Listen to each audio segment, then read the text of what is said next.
to the Momnificent Podcast. This is the place where we help parents live a happy, healthy life with their kids. We're going to show you how to connect with your child and help them even in their most difficult moments as we hear from experts in the field. I'm your host, Dr. Karin Jakubowski, an international speaker, public school principal, and former struggling student. The Momnificent Podcast equips parents with science-based strategies to help you live a happy, healthy life with your kids. Welcome. Richard Capriola has been a mental health and addictions counselor for over 2 decades. In 2020, he published a book for parents called The Addicted Child, A Parent's Guide to Adolescent Substance Abuse, and a workbook. Rick has been a mental health and addictions counselor. And Rick, I just want to thank you so much. Welcome to Momnificent. Thank you, Karen. It's a pleasure to be here with you, and I've been looking so forward to our discussion. Oh, where are you enjoying Momnificent from today? I'm just outside of Houston, Texas, in a suburban area called Katy, Texas, which is about 20 minutes west of Houston. Oh, do you like living there? I love living here. I'm originally from Illinois and spent most of my working career in education, and then transitioned over into mental health, and then was offered a position at Menninger Clinic in Houston, Texas, which is a large psychiatric hospital. So I moved to Houston, and I worked for Menninger for a little over a decade. Wow. Well, it's warmer down there. Oh, I love the weather down here. It's much better than in the Midwest, where yes. So much cold and snow and sleet. And I dealt with that for a long time. Yeah, you paid your dues. Yes, I did. I got to find a Menninger clinic to help me go down south. Down here. I'm ready for some warm weather. Yes. And Rick, you were also on the State Board of Education in Illinois, right? Yes, I worked for over 3 decades for the Illinois State Board of Education in various roles, both in terms of representing the board before the General Assembly and establishing education policy, working directly with the state superintendent of education, and had an opportunity to tour throughout the state and meet many teachers and school administrators who were working every day to help educate our young children and to improve education from around the state. Wow, what an awesome endeavor. Thank you so much. So I have a fun question that I like to also start off with. What's one thing that you haven't done, one thing you've done recently that maybe you have or haven't done for a while that just simply brings you joy? Well, about a year ago, my wife and I adopted a rescue puppy. So just actually it was yesterday where we celebrated the 1-year anniversary. We call it his birthday, and celebrated having him into our family. And that was a lot of fun and brought a lot of happiness to us. What size is he or she? He's a mixed schnauzer. He's about 2 years old and weighs about somewhere around 30 pounds. Oh, what color is he? He is a mix between silver and black. And he's a really sweet dog, very affectionate. He's a lap dog, and he's just very sweet. So he was found on the streets and was rescued by a Schnauzer rescue organization in Houston, and originally had heartworm. So we weren't able to get him right away while he was going through treatment for that. But eventually in January of last year, we were able to pick him up, and he's been with us since then, and he's just a great dog. Oh, that's so cute. What's his name? His name is Pip, P-I-P. That was not a name we gave him. That's the name he came with. That's so cute. Pip, get over here. Yeah, right. So Rick, what was it that had you shift from, what drew you from education into the whole mental health world? And why are you glad today that you made that shift? Well, while I was working in education at the State Board of Education, I also worked part-time as a mental health crisis counselor. I was working part-time at a regional mental health crisis center in central Illinois. And I noticed that a lot of the people that were coming to the crisis center from the emergency rooms had not only a mental health crisis they were dealing with, but also had a substance abuse issue that they were dealing with. So I went back to the University of Illinois and received a master's degree in basically what is addictions counseling. Continued to work at the crisis center on a part-time basis, and then retired from my job at the State Board of Education and working for the state of Illinois, and continued to work at the crisis center until I was offered a job at Menninger Clinic in Houston, Texas, to be an addictions counselor. Mm. And Rick, no matter who I talk to, it feels like everyone knows someone struggling with an addiction. And more than I actually want to admit is knowing someone and people knowing someone who've suffered from a loss of a family due to an addiction. So I know that you said something that I think everyone in the world should hear, is that every child is vulnerable, no matter who they are or what status they have in society, by being captured by substance abuse. And I know you wrote this book for parents in a handbook. Maybe you can start off with like what warning signs parents should be aware of. Yeah, I have said, as you noticed, that as you mentioned, every child is vulnerable to being captured by alcohol or drug use. There is no child that's totally protected. There are protective environments, but no child is totally protected. It doesn't matter where you live, urban, suburban, rural area. It doesn't matter what your level of income is. It doesn't matter where you send your child to school. Every child is vulnerable to becoming captured by substances like alcohol or marijuana or more hardcore drugs.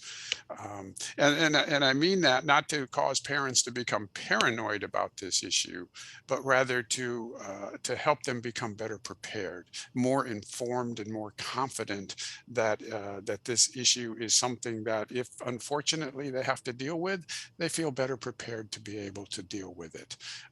And that's really the reason why I wrote my book. You know, so many times I would sit across from a family and I would go through their child's history of using a substance, what substances they were using, how often they were using, and give them a diagnosis of a substance use disorder. And when I finished, they would look across at me and they would say, I had no idea this was going on. Or if they did suspect their child was using a substance, they would say, I sort of thought something was going on, but I didn't know it was this bad. And these are good parents. These are very good parents doing the best job that they can. They missed the warning signs because nobody told them what to look for. So after I left Menninger Clinic, I decided to write this book, The Addicted Child, A Parent's Guide to Adolescent Substance Abuse. And one of the things I wanted to do with this book was keep it short, because parents are busy. They don't have time to read volumes of information. Pack it with a lot of useful information, and give parents the warning signs for a child that's using alcohol or using marijuana, warning signs for a child that might be developing an eating disorder or self-harming themselves, because sometimes these behaviors will accompany a child using a substance. So I wanted them to have the warning signs so that they knew what to look for, felt better prepared. And then I included information on how the drugs affect the adolescent brain, what type of treatments programs are out there, what kind of tests they should look for, and tried to put as much information into this book as I could. And what are you seeing as like a trend of what's leading these kids to turn to those vices? Like, is there like something that seems to like be a common thread through the stories? Or, I mean, it's not the same for every kid, but like, is there something that, You know what I'm trying to say? Yeah, I do, and you're right. It's not the same for every Yeah. kid. There are different paths that children use to get to drugs. Sometimes it's just curiosity. They've heard about a drug like marijuana and they want to try it and see what it feels like. Sometimes they've heard about it from their friends and their peers, or they may be under some type of peer pressure. For some kids, not all kids, but for some kids, there might be an underlying psychological reason why they're using a substance like marijuana. Many of the kids I treated, when I asked them to help me understand why they were smoking so much marijuana, the number one answer that came back was, it helps me with my anxiety. So for Mm. some kids, there might be an underlying psychological reason that often gets undiagnosed as to why a child is using a substance to medicate that underlying issue. And there are also two major issues that I think drive substance abuse among teenagers. The first is availability. These drugs are widely available. For example, 85% of high school seniors say that it's easy for them to get marijuana if they want it. 90% of them say it's easy to find alcohol, not a big deal. And these high school seniors also tell us it's very easy for them to get a hold of drugs like cocaine and amphetamines and tranquilizers. So the one issue is these drugs are available to kids and they know it. The other issue is, aside from drugs being widely available to our teenagers, is they don't see these drugs as very harmful. Teenagers do not put a great deal of harm in using marijuana or drinking alcohol. For example, only 22% of high school seniors tell us that using marijuana on a regular basis is harmful. Only 22% believe that. And only 22% of high school seniors tell us that taking one or two drinks of alcohol nearly every day poses a great risk. So these teenagers report that the drugs are widely available and they're not very harmful. So when you have drugs that are widely available and teenagers who don't think they're very harmful, it explains a lot as to why we're seeing what's going on with adolescents using substances today. And I think you brought up a good point on a pre-call that we had, that the kids using it haven't felt the effect of it, where as an adult, you take it, you show up at work, you're either drunk or, you had a drug test, God forbid, and you lost your job. Like, they haven't felt any loss that we kind of know as adults, or they haven't stepped into it yet, or it hasn't been made aware to them the serious effects of how it could literally detract their life will be on the rest of their life. Can you speak to that a little bit? Yeah, that's very true. I think there are two major differences between adult addiction and adolescent addiction. The first is brain development. The adult brain is fully developed by the time a person gets to age 24, 25. But the adolescent brain is still in the process of developing and maturing and becomes very vulnerable to being damaged by alcohol and drugs. So the first difference is brain development. The second difference is exactly what you noted, consequences. Adults who have been captured by drugs or alcohol, who have become addicted, so to speak, have oftentimes faced catastrophic consequences as a result of their use. They may have lost a job, they may have lost a marriage and a family, they may have been incarcerated. So these are catastrophic consequences that adults who are addicted often unfortunately face. Adolescents, on the other hand, have faced very few consequences as a result of their substance use. Their biggest consequence is probably their parents coming down on them or restricting them or grounding them, but certainly not the type of catastrophic consequences that many adults face. Adolescents just don't face those kinds of consequences. And what drugs are kids using today, and what would you say has changed over the last few years? Well, adolescents are still attracted to alcohol, marijuana, and vaping of either nicotine or marijuana. Those are the primary substances that adolescents are attracted to. There is some use of the more hardcore drugs, amphetamines, opiates, prescription substances, but really those tend to be less than 5%. The overwhelming majority of kids are still attracted to alcohol, marijuana, and vaping, which the vaping issue has has become really a very serious issue. Up until last year, there was a dramatic increase in the percentage of teenagers that were vaping marijuana and nicotine. For about 3 years, up until last year, it was exploding. The increases were dramatic as kids began to turn to vaping things like marijuana and nicotine.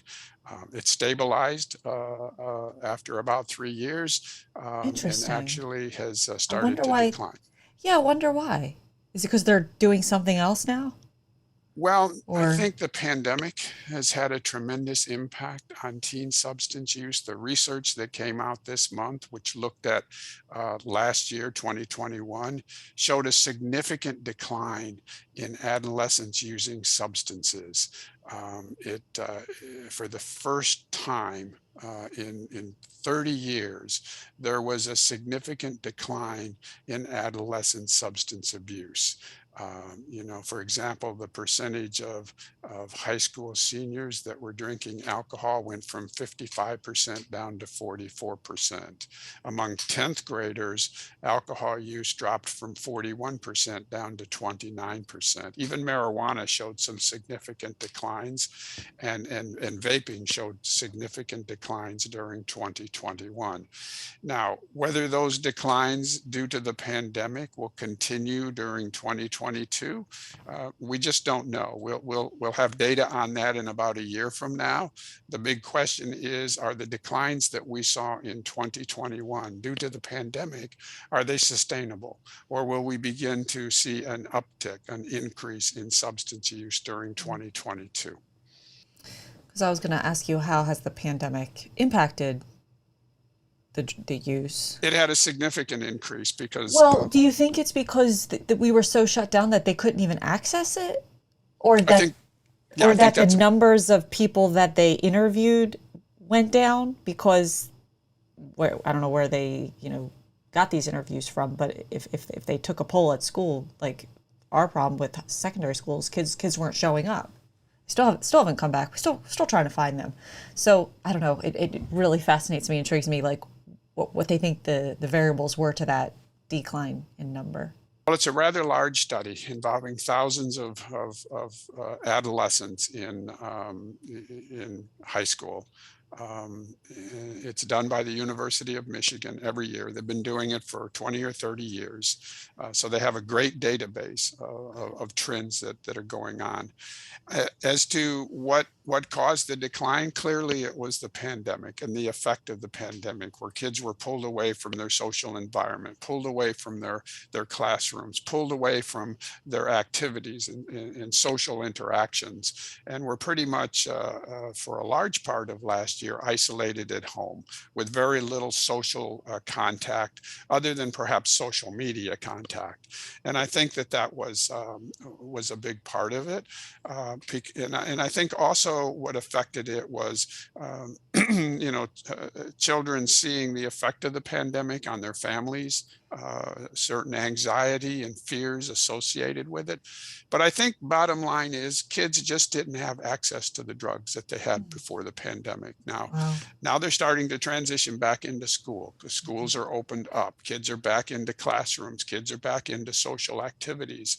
And the big question is, are we going to see an uptick, an increase in substance abuse during 2022?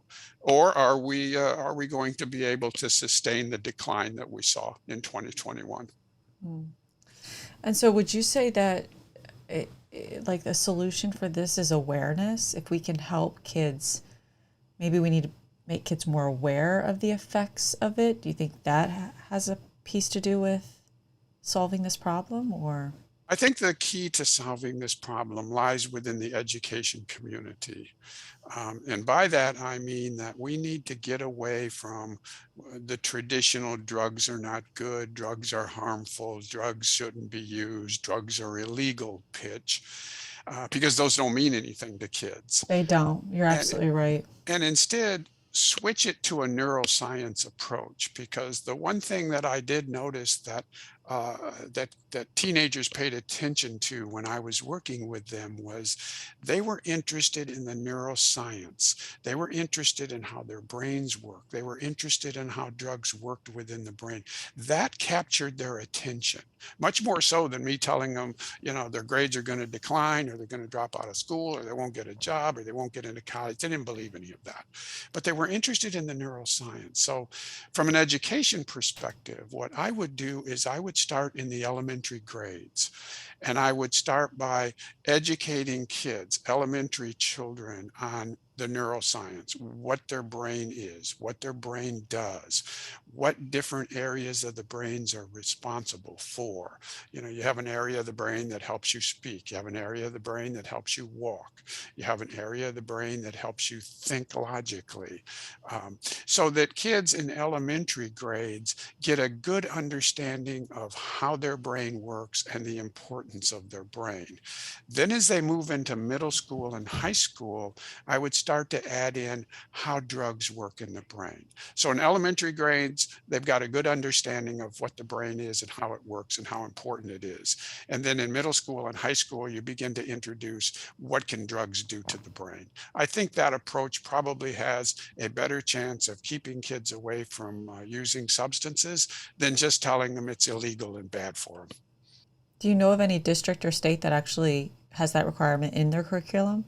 No, and that's part of the problem. All right, Rick, you and I have got our next mission. I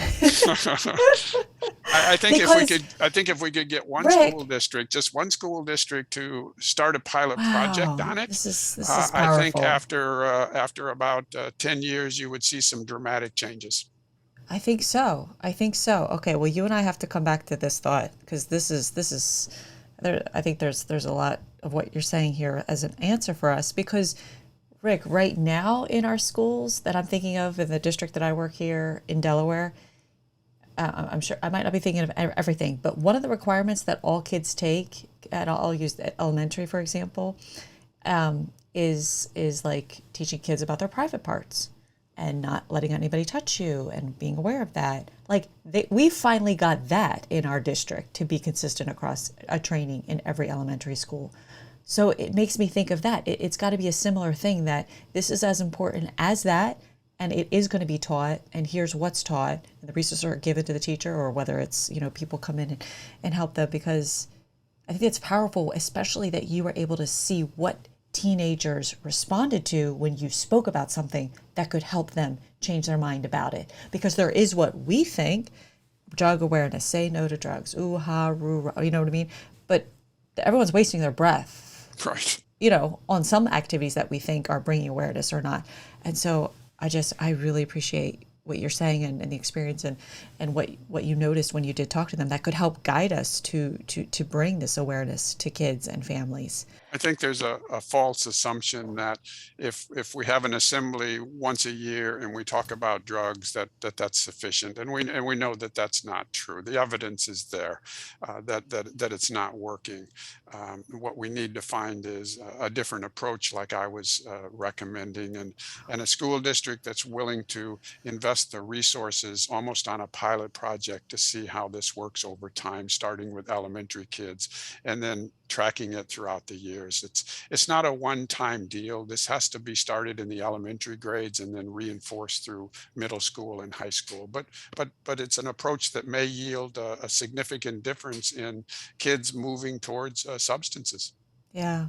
Well, Delaware needs it, like every state needs it, but we do here in Delaware have a high rate of substance abuse and overdose, and it is just it's quite rampant and alarming when you look at the numbers. It's a I know it's a big problem everywhere, but it is really huge.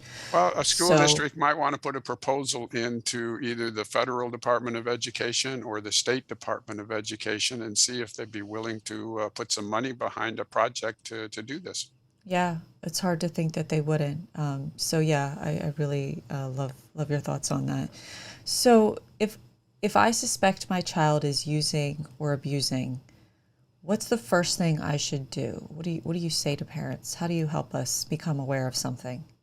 The first thing you should do is have a discussion with your child And by that, I mean, don't threaten them, don't accuse them of anything, but have an open discussion with your child. And by that, I mean, you want to come at this discussion from a curiosity point of view. In other words, I'm seeing these behaviors and I'm curious as to why I'm seeing them. Or I have this concern. Can you help me understand why I do and what's going on? So you approach it from a curiosity standpoint, a curiosity, excuse me, point of view, hoping that the child will respond to that and open up to you, and maybe you'll learn some information. So, um, we're really good when we talk to each other and when we talk to children, hearing their words. We're not so good sometimes at hearing the feelings behind the words, and that's a skill that every parent can practice and every parent can learn, on how to listen to your child's feelings as well as you listen to their words. So have a discussion with the child, come at it from a curiosity, inquiring point of view, and see if you can get some information. Now, that's a discussion that's likely to go one of two ways. It's either going to blow up and the child's going to become argumentative and angry and defensive, or it may go the other way and you learn some things. But regardless of how the discussion goes, if you're still concerned as a parent, I think the next step is to move to the assessments that I have in my book, so that you can get some professional testing and some assessments done, and get the professionals to give you an overview of what's going on, and if needed, put together a treatment plan and a diagnosis. So the assessments in the workbook or the book are take us to places who do conduct those assessments. Yes, they tell you what assessments are important. For example, you'll need an addictions assessment. That's what I was doing, so that you get a comprehensive view of the substances your child was using, how often they were using, how much they were using, and if it's appropriate, if there's a substance use disorder diagnosis, and whether the substance use is mild, moderate, or severe. That's how we classify them. But you also need to get a psychological assessment or a neuropsychological assessment, which you'll either rule in or rule out whether or not there's any underlying issues that you should be aware of that your child might be medicating. Maybe it's anxiety, maybe it's depression, maybe it's some type of trauma or bullying that you didn't know about. So you want to rule in or rule out if there's any underlying issues that your child might be struggling with, that they're using a substance like marijuana to medicate. So you want to get a psychological or a neuropsychological assessment done as well. So Rick, why marijuana? And maybe I should know this, but why? Because there are different drugs, but why is the main one that you're mentioning marijuana? Is it because it's the cheapest, or it's the? I just don't know. Because it's one of the most frequently used drugs among Okay. the adolescent population. It's basically, 1 in 3 high school seniors reporting some type of illicit drug, primarily marijuana. Okay. Roughly 31% of high school seniors are using marijuana. About 47% are drinking alcohol. Those percentages are much, much higher than any other drug that's out there. Most other drugs, are 5% or less among the high school population. But alcohol and marijuana, well over a third of high school seniors are using one or both of those drugs. Jeez. And then, so is your book and or your workbook only for parents who kind of their child is addicted, or what book or resource, or would you say your book is helpful for a parent who just wants to be proactive and knowledgeable about this? My book is for both, really, for a parent that might be struggling with this issue, or starting to deal with this issue. But just as importantly, it is for a parent that might have a preteen who might have a child that is, anywhere from elementary school to middle school, is not confronted this issue yet, but just wants to be more knowledgeable about it, wants to know the warning signs to look for, and just wants to feel better prepared that if they're confronted with this issue, they feel more confident, they feel less afraid, less paranoid, and more confident that if they have to deal with this issue, they now feel better prepared to deal with it. They understand about these drugs, they understand how they work in the brain, they know what assessments will be needed, they have the resources, and they know what treatment programs are available, so that they're not caught in a position like so many parents that I worked with, where it becomes a crisis and they panic and they don't know what to do. Knowledge is power. So the earlier these parents can learn this information and feel more confident and better prepared, I think the better they're going to feel about this topic. And I think the message needs to be shared more and more often that it could never happen to my child is not anything any of us should settle for or with. And the importance and the awareness, because I think it's so easy to think that it could never happen to my child. And yet we can all think of someone who knows someone or has a family member who really, really has struggled, or even unfortunately has taken their life from it. And so I really appreciate you coming on this podcast today, and I hope to invite you on again.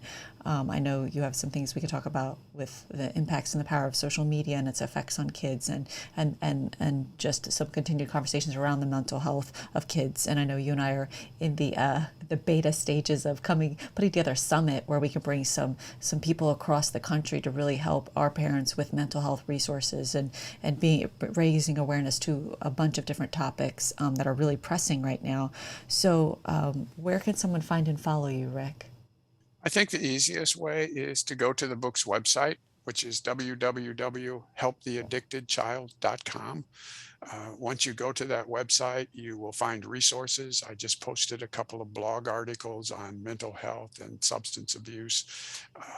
There are resources that are there in terms of, you can read a sample of the book. There are blog articles. There's a link that will take you directly to Amazon where you can buy the book, either as a Kindle for people who like to read on the Kindle, or a paperback version for people who like to highlight and underline and keep it as a resource on their bookshelf. There's also, as you mentioned, a parent handbook. It's a short handbook that I wrote to help parents, because we often forget that it's not just the child that's going through this crisis, it's the parent that's going through this crisis. And parents need help too. It's not just the child that needs help. Parents need help too. So I put together this parent handbook that has exercises on for example, how to talk to your child, exercise on how to deal with anxiety. There's an exercise on where you write a letter to your child. You don't have to share it with your child, but you write a letter to your child and you write down what all this is doing to you as a parent, how this is affecting you. So I wanted to make this resource available for parents because they need help too. And there's information on the parent workbook on the website too. So if you want to know more about the book, if you want to order either the main book or the parent workbook, the easiest thing to do is to go to the website, helptheaddictedchild.com. There's also a link where you can send me a note or ask me a question that you'll be able to do on the website as well. Thank you, Rick. And I'll add all that information in the description notes of the show. And I really appreciate that you are helping support parents who are or may deal with this or want to learn and to be proactive in this situation. And I think that's really key, because sometimes a parent can feel at lost or alone or lost. Like, where do I even start? What do I even, and you can look at other people around you and just be like, no one's going through this but me. And so that feeling of being alone, I think, sounds like your workbook and I appreciate you They do. putting yourself out there to support. They do feel alone, and many times they start to question, what kind of a parent am I? What did I do wrong? How did I miss the warning signs? So hard. And they go on a guilt trip, Mm-hmm. and I think those are very very normal reactions. But that's why I say parents need help too. They need a partner. They need help on this journey, because it's going to be a long journey. There's no quick fix here. If you have a child who's addicted to alcohol or marijuana or any drug, it's going to be a journey, and you will need assistance and support as you go along that journey as well. Well, Rick, thank you so much for your time and all your valuable information and insights. Thanks for being you. Thank you so much for having me and for participating in the discussion, which I hope everybody finds helpful. Well, that's all we've got for this episode of the Momnificent podcast. If you enjoyed this episode, I would be honored if you would subscribe and rate if you really liked it. I know wherever you're listening right now, it might not be the best time to leave a comment, but feel free to leave a question, a review, or a comment at any time. And until next time, remember, don't worry, be happy.